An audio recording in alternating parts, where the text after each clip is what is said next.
The Rocks is an urban tourist precinct and historic area of Sydney's city centre. The buildings are quite old and as such many ghosts reside within them, yet this has never proven to discourage Sydney-siders nor tourists, as they are quite friendly and always wonderful sources for stories about colonial times. The Rocks is also the only place in the city area where Sydney-siders are able to stable their pet kangaroos. Actually, true to popular belief, kangaroos are a form of transportation for many Australians. Here you can see the remains of one of the original colonial ships that first arrived on Sydney shores. The ship hit a hidden reef and resulted in the ship crashing into the rocks that were once here.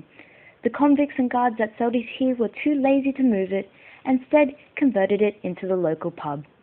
To this day, no one has been bothered to remove the remains and has now become a popular seaside restaurant. The Opera House is another national icon and symbolic to Sydney. Conventional wisdom surrounding the design of the Opera House is that the white circular spires are supposed to represent the sails on the tall sailing ships that once brought all those bread-thieving convicts to these shores. However, it is simply not true that the elegant design of this most iconic architectural structure has anything to do with conventional wisdom. The inspiration was not the sails of a ship, but rather a simple orange. Danish architect Jean Utzon intended the Opera House to look like the segments of an orange that had been carefully sliced open.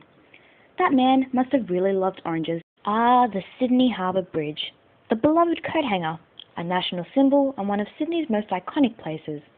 During the opening ceremony, retired cavalry officer Francis de Groot worked his way into the honour guard, and just as the ribbon was about to be cut, he galloped forward on his horse, slashed it with his sword, and declared it open in the name of decent citizens of New South Wales. The ribbon had to be retired and de Groot was carried off to a mental hospital, declared insane, and later fined for the cost of the ribbon.